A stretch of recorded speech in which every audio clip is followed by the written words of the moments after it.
Hey everyone, it's John Robinson with DMR Studios. So recently I purchased a program which is an add-on to Vectorworks. It's called Braceworks. What it helps you do is it helps you calculate your rigging, all the things you're putting in the air. It's an amazing program. I've been working with it now for the last 3 or 4 weeks. There's a learning curve to it, so it's not just a simple, plug and let's play. It took me a while to make sure I had all my settings right, to make sure I had my motors. There was a few challenges with Vectorworks 2021, versus older versions, whereas I had to take in legacy motors because it wasn't showing the data displays that I really wanted it to show. So there was a few learning curves to get into the program, but now I've actually got it in there. I'm actually finding it extremely useful, and I put out a few diagrams already. So I just want to give you a quick introduction of what this program can do. So I'll start right now, just a blank page. I'm going to put in some truss right now. So let's go, and I'm going to insert a piece of truss. So right now I've got my default set as Tomcat truss. So there's just a 10-foot piece. You can see here, length 10 feet. And I'm going to add on, let's say just 40 feet. So clicking on, see auto selects. So there's 40 feet of truss. So I'm going to grab all of my truss and give it a height. One of my new favorite tools I've just found in this is the magic wand. Clicking on the magic wand, you can then select your piece, and it selects all those pieces that are similar to that object you just selected. So I've grabbed all of them. I'll put them all at 20 feet. You can see my truss right now, it's at 20 feet. Let's come, I'll put it more to center of my diagram. So 40 feet of truss. Now what I'm going to do is I'm going to add in a motor to it. So I'm going to grab a legacy motor. I use legacy because it gives me all my displays that I want to see. And coming down with my motor, you can see what it'll do is it'll actually associate itself with a truss and attach itself. So I'll click one motor in here. I'll click one motor, let's say in here. I'll put one in the center as well. So it's got. So I've got a motor in the center. So now I have 3 motors that are holding onto the truss. I put my truss at 20 feet. See the motors right now, what they've done is they've put themselves at 21 feet 6. It marks from the center of the truss, so you'll always see a 6-inch difference. Right now I've just got standard half-ton motors, and it has all my displays of what's going on, where my high hook is. Let's say select all of these, and I'll put my high hook as 30 feet. And you can see right now it's doing the load to trim 20 feet 6 inches because it's picking at the middle of the truss. It's got my hoist weight. Well, if I'm using one of the smaller 1/4 ton chassis, then it's going to be a lot less weight. So I'll put the weight as 40 pounds. Chain weight, let's do 1 pound per foot. I'm not going to mess with that. And then it'll give me, okay, it's showing me my XY coordinates on that. I'm going to take those off right now. So it's giving me no XY. And I'll keep my number in. You can change what you display on there by set data display. If I click on this, I'm showing right now the location, the hoist, the load trim, the total weight, and which distro it's going to, and change your sizes. So I'm okay with that. So if I'm looking right now, it's attached itself, but you can see all the motors are the same, which we know that that's not the case. So what we want to do is we want to actually calculate weights into these motors, and even though it's just holding truss, how much weight each one of these motors is holding. So what I'm going to do is, the first thing you have to do is you have to give the motor its own identity. So I'm going to number these motors. Great thing now with Spotlight and Vectorworks is I can go to Spotlight, and if I'm numbering my things, I'm going to go my hoist number. Let's say I'm going to start at number 1 and do a left to right. Click OK. It's numbered my motors. So now when I actually calculate a weight for these, I can just go up to my Braceworks tool and calculate what's visible in there. When it turns green, it means it's got no warnings, no errors, everything like that. It's all okay. So I'm clicking OK. You see right now, This point loads 211, 293 and 206. Now if I say take away my middle motor, that one's gone, and I just run another calculation, calculate visible, it's saying now this one's holding 309, this one's holding 299, and that's done by, if you hold your truss, you can see right now it's at 61 pounds for each piece of truss. Now if I want to add some lighting instruments to this, let's say I'm going to go up there, I've got right now just selected Chauvet, and I'll take a Maverick profile. And same thing, if I come down to my truss,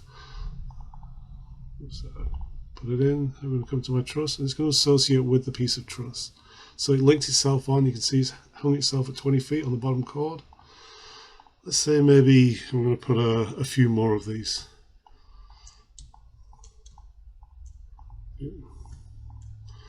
So you link to your truss here, you link here, and you link right over here.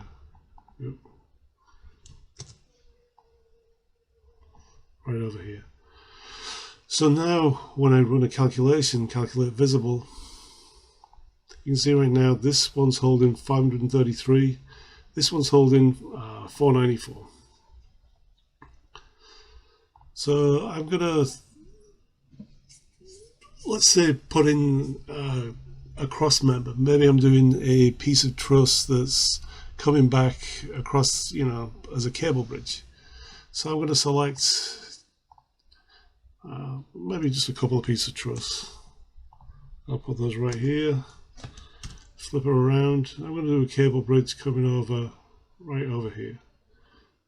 So it's trying to associate right now with the actual piece of truss in there. I don't want it to do that. What I want to do is I want it to actually just be a bridge. So I've just laid it on top.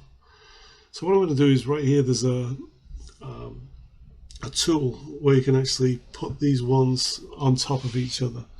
So you can see here, if insert connection tool. I want to go right now placing the rigging object on top. So if I say select this piece of truss and say you guys are going to go right on top of it, it gives me a flex point. That flex point is how much weight is actually coming off this piece of truss and sitting on there. So if I say look to it from just a 3D perspective, you can see what it's done is it's placed it on top. Even though that truss when I first put it in there was at 20 feet, it's jumped it up to 21 feet. Because it saw right there that I was actually placing this as an actual piece on top of it. So if I went and let's just add another motor into this because I've got to put one at the end. So I'll grab my motor, just move one over, put a motor on top. You can see that's at 22 feet 6, whereas these ones right now are 21 feet 6 because it's associated itself with it. And let's just grab my motors. I'm going to renumber those. So again at 1, click OK, and let's do a quick calculation. So it's showing me right now of how much weight is on each one. This one's got 201 pounds. Now, one of the things with Braceworks, which is, you know, pretty cool, is it will start showing you errors. I've got my error settings set at 80%. So whenever anything gets within 80% of that load's capacity, it will actually start erroring me. So if I'm going to add in just a weighted tool in here. So I'm going to add a weight in. Right here is a weight object.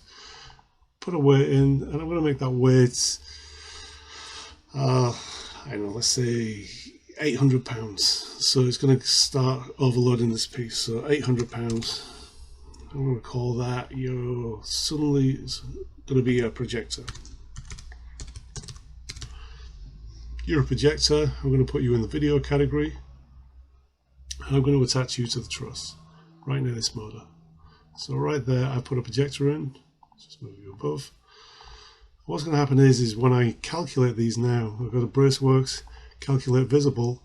See what it's done is it's errored this motor because it's saying, hey, this motor's holding 1,600 pounds and it's a 1,000 pound motor. So one thing you can do is you can take your motor right now, and let's say I'm going to change that to a 1 ton. So I change it to a 1 ton. rerun a quick calculation. It's changed it yellow. So what it means right now when it's changed it yellow is it's at 80% capacity, but it's still within the limits that it can actually hold that piece. If I say took away this weight and let's say made this weight a 500 pound weight, and then rerun the calculations again, see right now it's turned it green. So green's good, yellow's iffy, red's bad. And so see right now it's holding 1,304 pounds, so it's still within its legal limits. I just want to do a quick introduction. It does 1,000 things more on this program. You can go in, you can calculate reports on what's actually happening. I'm not going to put the info, I'll just create a quick report just to show you. Call it number 1. It's going to open my report up. What it does is it will actually show you everything that's actually happening on this this piece of truss right now. So zoom so we can see. If you scroll down, it will show you all the things that are actually in its contents, and you can take a look at. It's got 4 Chauvet Mavericks, each at 69 pounds with the total weights. It's got a projector weight in there, 500 pounds. It's got your truss weights. Your truss weights right here, 61 pounds each. Total weight of your whole truss is 370 pounds. Gives us some weight of everything that's getting used, your truss, your video, your light. And then what it'll do is it'll actually take you down. It'll say, okay, you've got 3 motors on this and your workloads of each motor. So see right now it's showing me my workload of my motor 1 is 68%, 69% on 2, and just 23% on 3. Very cool tool, very useful. It does so many things by putting in, you know, spanner trusses. You can add in, you know, circular trusses. You can calculate everything in there. So it's great for your next show to go out there with this in your arsenal. All right, guys, have a good one.